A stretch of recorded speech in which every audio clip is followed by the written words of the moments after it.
Hi everyone, welcome to Study Spring. और आज हम लोग क्लास नाइन्थ के ज्योग्राफी का चैप्टर नंबर 1 डिस्कस करने वाले हैं। काफ़ी इम्पोर्टेंट है ये टॉपिक, ये चैप्टर आपके लिए, क्योंकि हर एक एग्जाम में यहाँ से एक क्वेश्चन जरूर पूछे जाते हैं कि भारत की आकार और स्थिति, अगर भारत की टोपोग्राफी के बारे में अगर आप नहीं जानते हो तो आप किसी भी तरीके से भारत के बारे में नहीं जानते हो। इस कारण से एग्जाम में एक क्वेश्चन जरूर सेटल किया जाता है, चाहे वो आपके देश की सीमा से हो, कर्क रेखा से हो, मकर रेखा से हो, कहीं ना कहीं से ये क्वेश्चन एक न एक सेटल किया जाता है आपके लिए। इस कारण से ये चैप्टर आपके लिए बहुत इंपॉर्टेंट है। बट बिफोर टू बिगिन, अगर आपको ऐसा लगता है कि चैनल आपके लिए डेडिकेटली वर्क करती है तो चैनल को सब्सक्राइब और शेयर जरूर किया कीजिए, क्योंकि ये हमारे मोटिवेशन का एक बहुत बड़ा कारण होता है। आते हैं रिटर्न अपने चैप्टर के ऊपर। चैप्टर ये बोलता है कि भारत की आकार और स्थिति कैसे होगी। आज हम लोग इसी को देखेंगे। तो सबसे पहले अगर हम लोग भारत की बात करें तो भारत जो है वो विविधताओं से भरा हुआ देश है। अगर भारत को आप एनालाइज कीजिएगा तो भारत का एक पोर्शन जो यहाँ पे आपको पूरे वर्ल्ड मैप में भारत को अपना प्यारा भारत इस तरीके का दिखाई दे रहा है। इसमें यहाँ पे जो भाषाएं बोली जाती है वो आपको कुछ अलग दिखाई देगी। यहाँ पे जो भाषाएं बोली जाती है वो अलग दिखाई देगी। यहाँ की भाषाएं, संस्कृति अलग होगी। तो इसलिए ये पूरा जो भारत है वो विविधताओं से भरा हुआ देश है। तो इस कारण से होता क्या है कि यहाँ पे आपको हर एक जगह पे बहुत अलग अलग चीजें देखने को मिलेंगी। तो इसमें यहाँ की जो संस्कृतियां हैं, यहाँ की जो सभ्यताएं हैं वो प्राचीन काल से है। अगर आप इसको देखिएगा तो भारत की संस्कृति और सभ्यताओं को जो है वो आर्य से रिलेट किया जाता है। हिंदू धर्म में इसको जो है वो अलग तरीके से रिलेट किया जाता है। बौद्ध धर्म के लिए इसको जो है वो गौतम बुद्ध से रिलेट किया जाता है। तो ये सारी बातें अलग अलग होकर के आती है, लेकिन फिर भी हम इतने जो है वो वाइल्ड, अगर आप बोले तो कल्चर में रहते हुए पूरे लोग, हम लोग भारत के एक ही कहे जाते हैं। तो ये सबसे बड़ी खासियत है अपने देश की। अगर हम भारत की स्थिति के बारे में बात करेंगे तो ये एक्चुअली में ये आपके लिए प्रीलिम्स फैक्टर भी होगा और मेंस के लिए भी इम्पोर्टेंट होगा। तो अब आप यहाँ पे एक चीज कवर कर लीजिएगा कि जो भी आपको टॉपिक जो प्री का दिया जाएगा उसको आप प्री वाले में नोट डाउन करते चलिएगा, और जो मेंस के लिए आपको दिया जाएगा उसको मेंस के लिए नोट डाउन करते चलिएगा। तो अगर आपको क्लास 6 और 7th और 8th के अगर आपको ज्योग्राफी के कुछ चीजें याद है तो आप देखिए, तो कुछ यहाँ पे महादेशों के नाम दिए गए हुए हैं। इसको आप तो सबसे पहले प्रीलिम्स फैक्टर में आप जो है वो मेंशन कर लीजिएगा। बाकी अगर इंडिया की स्थिति आप देखिएगा तो कुछ एशिया में दिखाई देता है ये, लेकिन अगर इसकी स्थिति के बारे में हम लोग बात करेंगे भारत की, तो ये उत्तरी गोलार्ध में स्थित है। क्योंकि अगर आप इस पोर्शन को देखिएगा तो यहाँ का जो ऊपर वाला पोर्शन होगा ये आपको उत्तर की तरफ दिखाई देगा। उत्तरी गोलार्ध में स्थित है ये, और इसका जो मुख्य भाग है वो 8 डिग्री 4 मिनट उत्तर से 37 डिग्री 6 मिनट उत्तरी अक्षांश पर। अब अगर 0 डिग्री से आप मानते हैं यहाँ से, तो ये वाला पोर्शन आपको कुछ इस तरीके से दिखाई देगा जो 8 डिग्री का होगा।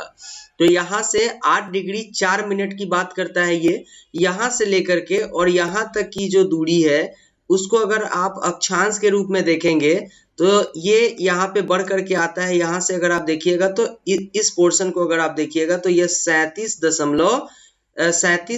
डिग्री 6 मिनट की बात ये करता है। ठीक है, तो अगर अक्षांश की बात आप कर रहे हैं तो इस तरीके से है। देशांतर की बात आप कुछ इस तरीके से अगर कर रहे हैं तो यहाँ पे आप देखिएगा ये देशांतर बोलता है कि 68 डिग्री 7 मिनट, मतलब 60 के बीच का जो एक पोर्शन है यहाँ से अगर आप ले रहे हैं तो ये वाला पोर्शन आपका 68 डिग्री और ये आपका 7 मिनट की बात करता है। और यहाँ तक का जो बात है ये आपको कुछ इस तरीके से दिखाई दे रहा होगा 97 डिग्री। तो ये 97 डिग्री और 25 मिनट की बात करता है। ये जो है आपके यहाँ पे इस टोपोग्राफी जो है ये इसकी स्थिति के बारे में आपको दिखाई देगा। तो ये हमारे जो है वो पृथ्वी, हमारे प्यारे भारत की एक खासियत है जिसको आपको अक्षांश और देशांतर के बारे में क्लियर कर दिया गया।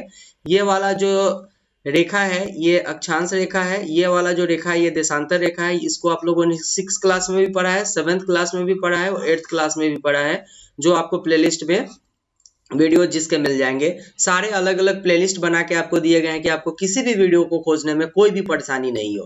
अब अगर हम लोग कर्क रेखा की बात करें तो बीच का जो रेखा है ये हमारा भूमध्य रेखा आता है, नीचे वाला रेखा आपका मकर रेखा और ऊपर वाला रेखा जो है वो कर्क रेखा है। 23.5 डिग्री की अगर हम लोग बात करें, 23.5 डिग्री की बात करें तो यहाँ से आपके कर्क रेखा जा रही है। तो ठीक उसी तरीके से अगर आप इसको 23.5 डिग्री को ऊपर कीजिएगा तो यहाँ पे यहाँ का पोर्शन आता है 23.5 डिग्री, ये 0 डिग्री है, और यहाँ पे 15 डिग्री, और यहाँ पे 23.5 डिग्री, ये 23.5 डिग्री। इस 23.5 डिग्री को जब आप पूरी तरीके से बिल्कुल सीधा कीजिएगा तो आपको कुछ यहाँ पे भारत बीचों बीच यहाँ पे दिखाई देगा। तो ये भारत की खासियत है, जो कर्क रेखा इसके बीचों बीच गुजरती है। ये सारी बातें हैं। अगर हम लोग और देखें तो मुख्य भाग के दक्षिण पूर्व में आपको अंडमान और निकोबार द्वीप समूह और बंगाल की खाड़ी दिखाई देगी, और दक्षिण पश्चिम में अगर पूरे इस पृथ्वी को ऐसे अगर आप भारत मानते हैं तो यहाँ बोल रहा है आपको कि दक्षिण पूर्व में, मतलब दक्षिण और पूर्व का जो एरिया है यहाँ पे आपको अंडमान निकोबार द्वीप समूह और बंगाल की खाड़ी कुछ इस जगह पे आपको दिखाई देगी यहाँ पे। और अगर देखिएगा दक्षिण और पश्चिम की बात कुछ इस जगह पे, तो यहाँ पे आपको जो है दक्षिण पश्चिम में लक्षद्वीप समूह आपको दिखाई देगा। यहाँ पे आपको अंडमान निकोबार द्वीप समूह और यहाँ पे लक्षद्वीप यहाँ पे आपको दिखाई देगा। तो ये भारत के कुछ इस तरीके के टोपोग्राफीज हैं जिसको आपको जानने चाहिए। बाकी अगर कुछ इंपॉर्टेंट फैक्ट्स यहाँ पे प्रीलिम्स के लिए अगर आप जोड़ ले तो प्रीलिम्स वाले फैक्ट में आपके ये वाले पोर्शन आ जाएंगे। प्रीलिम्स वाले फैक्ट में आपके ये वाले पोर्शन आ जाएंगे जो दक्षिण पूर्व का बात बताता है आपको, और इसको आप मेंस के लिए भी इम्पोर्टेंट कर लीजिए, ये दोनों जगह पे है। और ये सारे एस्पिरेंट के लिए जो यूपीएससी से रिलेटेड या फिर पीसीएस से रिलेटेड जितने एग्जाम देते हैं सारे लोग इसको कवर करते हुए चलिएगा, क्योंकि ये बहुत इंपॉर्टेंट है। हर एक एग्जाम में यहाँ से क्वेश्चंस पूछते हैं। इसको प्रीलिम्स फैक्टर में जोड़िएगा कि 2004 में जब सुनामी आया हुआ था तो भारत के सबसे दक्षिणतम बिंदु जिसका नाम इंदिरा पॉइंट था, ये बिल्कुल तरीके से डूब गया हुआ था। अब हम आते हैं थोड़े से आकार के बारे में। तो अगर भारत के भूभाग का कुल क्षेत्रफल देखिएगा आप तो 32.8 लाख वर्ग किलोमीटर है, 32.8 लाख वर्ग किलोमीटर है। और भारत का जो क्षेत्रफल है वो विश्व के क्षेत्रफल का ये 2.4% है।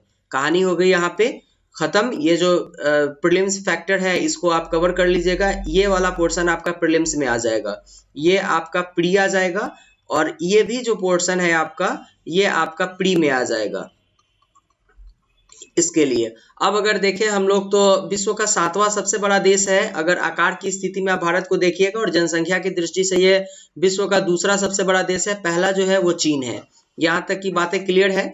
अगर हम लोग स्थलीय सीमा की बात करें तो भारत की स्थलीय सीमा जिस जिस देशों से जाकर के मिलती है कुछ इस तरीके से अगर आप देखिएगा तो यहाँ पर अगर पाकिस्तान है और यहाँ पर अगर अफगानिस्तान है, तो इन सारे को अगर लेकर के आप देखिएगा तो पूरे स्थलीय सीमा की जो लंबाई है, भारत की स्थल सीमा का जो है वो 15,200 किलोमीटर तक है। समुद्र तट रेखा अंडमान और निकोबार द्वीप समूह सारे को अगर मिला लीजिएगा तो ये 7,516 किलोमीटर 516.6 किलोमीटर है।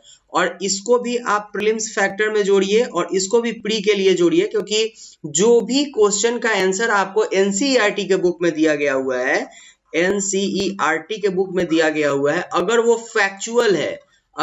फैक्चुअल है तो आप आंसर एनसीईआरटी से ही दीजिए, क्योंकि भारत सरकार जिस क्वेश्चन का आंसर मानेगी वो एनसीईआरटी के ही क्वेश्चन का आंसर मानेगी। इसलिए कभी भी आप अगर याद करते हैं फैक्चुअल क्वेश्चन को तो वो एनसीईआरटी से याद कीजिए, क्योंकि यही इसी क्वेश्चन के आंसर को भारत सरकार मानेगी, यूपीएससी मानेगी, सारे लोग मानते हैं इस बात को। आते हैं अब हम लोग थोड़ा सा और इम्पोर्टेंट फैक्टर के ऊपर। अगर गुजरात और अरुणाचल प्रदेश के बीच की दूरी को अगर आप देखिएगा तो बहुत लंबी है, और इस कारण से होता क्या है कि अरुणाचल प्रदेश में अगर 6 बजे सूर्योदय होता है तो यहाँ गुजरात में 8 बजे सूर्योदय होगा। तो इस कारण से 82.5 डिग्री जो है पूर्वी देशांतर को क्या होता है, भारत का मानक यमोत्तर माना जाता है। यहाँ तक की बातें क्लियर है। और ये जो 82.5 डिग्री पूर्वी देशांतर है, ये भारत उत्तर प्रदेश के जो है मिर्जापुर से होकर के गुजरती है। इसको आप प्रीलिम्स में जोड़ लीजिए और इस वाले को भी आप प्री में जोड़ लीजिएगा। और यहाँ से जो आपके क्वेश्चंस आते हैं ना, वो एग्जाम में डायरेक्ट क्वेश्चंस आते हैं, इसलिए इसको नोटबुक, जैसे मैंने आपको बताया कि अगर आप ज्योग्राफी के नोट्सबुक तैयार कर रहे हैं तो एक ही नोटबुक में आप 6 to 12 तक के ज्योग्राफी को कंप्लीट कीजिए, क्योंकि वो आपके सीरियल वे में सारे चीज देखने को मिलेंगे। तो ये जो फैक्टर होता है, ये दिन और रात की लंबाई अवधि को जो है ना पूरी तरीके से इफेक्ट करता है, साथ में सूर्योदय एवं सूर्यास्त की अवधि को, क्योंकि दूरी के कारण इस पर इफेक्ट पड़ते हैं। बातें हो गई यहाँ तक क्लियर। अगर आप देखिएगा तो 82.5 डिग्री पूर्वी देशांतर को भारत का यमोत्तर क्यों माना जाता है, इसका आंसर आपको 7th क्लास के एनसीईआरटी में दे दिया गया हुआ है। कमेंट बॉक्स में आप कमेंट कीजिए, कमेंट बॉक्स आपके लिए बिल्कुल खुला रहता है। भारत और विश्व की स्थिति को अगर आप पूरी तरीके से एनालाइज कीजिएगा, जैसा कि आपको पहले ही बताया गया, तो भारतीय भूखंड एशिया महाद्वीप के पूर्व और पश्चिम मध्य में स्थित है। इसको अगर आप देखिएगा, पूरब और पश्चिम के मध्य में स्थित है। यहाँ पे आप देख लीजिए एशिया को, यह बिल्कुल एशिया है। इसका ये वाला पोर्शन पूरब का हो गया और ये वाला पोर्शन पश्चिम का हो गया, और इसके बीच में भारत स्थित है यहाँ, क्योंकि ये पूरा जो कवर हो रहा है ना, ये पूरा एशिया महाद्वीप ही है। तो यहाँ तक की बातें क्लियर है, यहाँ समझने में कोई दिक्कत नहीं है। हिंद महासागर की अगर बात कीजिएगा आप, तो हिंद महासागर जो कि पश्चिम में यूरोपीय देशों को और पूर्वी एशिया देशों को मिलाता है, भारत के केंद्रीय स्थिति प्रदान करता है। अब जरा सा इस आप मैप को देखिए, ये अपना हिंद महासागर है, ये यूरोप है और ये एशिया है, और इंडिया को क्या करता है कि ये बीच में ला करके छोड़ देता है। इस तरीके से अगर आप देखिएगा तो इंडिया जो है इसके बीच में स्थित है यहाँ पे। यहाँ तक की बातें क्लियर हो गई। अब अगर हम लोग देखेंगे थोड़ा सा और डिटेल अगर इसके बारे में देखते हैं, तो भारत के अगर आप पूरे मैप को देख रहे हैं तो कुछ इस तरीके से आपको दिखाई देगी भारत की मैप। यहाँ पे आपको पाकिस्तान दिखाई देगा पश्चिम वाले एरिया में, उत्तर वाले एरिया में नेपाल, चीन, भूटान दिखाई देंगे आपको। पूरब वाले एरिया में अगर आप आइएगा तो बांग्लादेश और म्यांमार दिखाई देगा। इधर के एरिया में ही आपको बंगाल की खाड़ी दिखाई देगी। ठीक है, इस तरीके से आपको देश दिखाई देंगी, लेकिन इसका जो डीप आपको नॉलेज मिलेगा वो इस मैप में मिलेगा, और यहीं से हम लोग कवर करने वाले हैं इसको, जो कि इस तरीके से है। भारत के अगर पड़ोसी देश की बात करें हम लोग, तो भारत के बारे में सबसे पहले इससे पहले जानना होगा, क्योंकि भारत दक्षिण एशिया में एक महत्वपूर्ण स्थान प्राप्त करता है। अब भारत एशिया में तो है ही, लेकिन भारत दक्षिण एशिया में एक महत्वपूर्ण स्थान प्राप्त करता है, क्योंकि अगर आप एशिया की बात करेंगे यहाँ पर इस तरीके से आप देखिए, एशिया की अगर बात करेंगे तो एशिया का ये पोर्शन उत्तर का हो गया, ये पोर्शन दक्षिण का हो गया, तो भारत कुछ इस जगह पे स्थित है, तो ये दक्षिण में ही स्थित है। तो भारत जो है एशिया के दक्षिण में स्थित एक महत्वपूर्ण देश है। यहाँ तक की बातें क्लियर है। अब ये इसलिए आपको बताया जा रहा है, ये सारी बातें क्योंकि बताई जा रही है, क्योंकि आप छोटी छोटी बातों को अगर कवर करते हुए चलिएगा तो एक दिन आपको इसका ह्यूज इंपैक्ट आपके ऊपर दिखाई देगा। अभी abrogation of article 317 and 35A अगर भारत से हटा है, तो उसके बाद भारत में 28 राज्य और 9 केंद्र शासित प्रदेश हो चुके हैं। तो इसको आप 28 राज्य और 7 को 9 केंद्र शासित प्रदेश बना लीजिएगा। ये एनसीईआरटी पुरानी है, नए एनसीईआरटी में आपको ये चीज देखने को मिल जाएंगी। बाकी के अगर हम लोग बात के ऊपर थोड़ा सा डिस्कशन अगर करेंगे, तो भारत की जो सीमाएं हैं अगर देखें इसको, तो उत्तर पश्चिम में ये पाकिस्तान और अफगानिस्तान के साथ मिलती है। यहाँ पे आपको बहुत क्लियर दिखाई देगा। उत्तर और पश्चिम की अगर बात करें तो ये पाकिस्तान और अफगानिस्तान में आपको दिखाई देगा बिल्कुल। यहाँ पे इसके साथ जो सीमा जो लगती है ये पाकिस्तान और अफगानिस्तान की हो गई। अब अगर जरा सा इसको देखेंगे हम लोग, और पूरे उत्तर की अगर बात कीजिएगा तो यहाँ पे चीन और फिर नेपाल और फिर भूटान आपको दिखाई देंगे कुछ इस तरीके से। यहाँ पे आपको चीन दिखाई देगा, ये वाला पोर्शन बिल्कुल चीन का है, ये नेपाल का है और ये भूटान का है, ये भारत के उत्तर में है।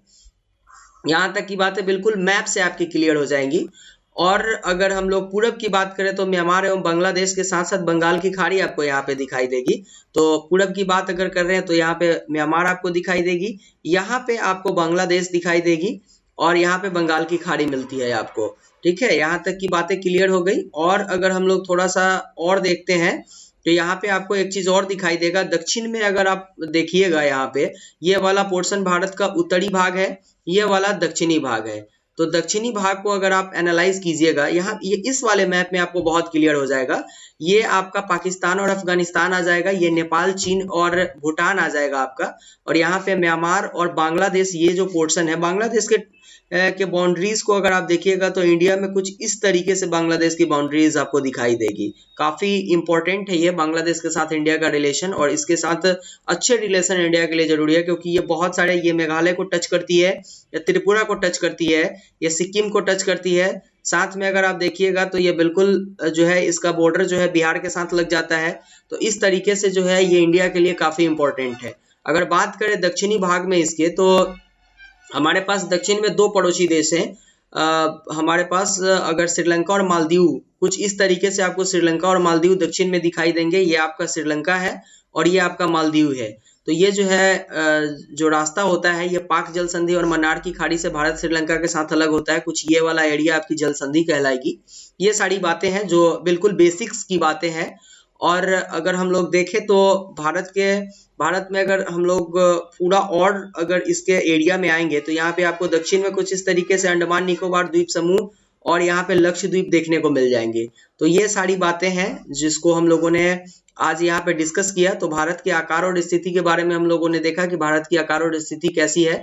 काफी इंपॉर्टेंट चैप्टर था, क्योंकि हर एक एग्जाम में एटलीस्ट 1 क्वेश्चन तो पूछे ही जाते हैं, और मैक्सिमम कितने क्वेश्चंस यहाँ से ज्योग्राफी बेस्ड पूछ लिए जाएंगे ये किसी को पता नहीं होता है। तो मैं आपसे को रिकमेंड करूंगा कि क्लास 9th के जिस तरीके से आपको समरीज एनसीईआरटी का दिया जा रहा है स्टडी स्प्रिंग की तरफ से, उसको आप बिल्कुल कवर करते हुए चलिए।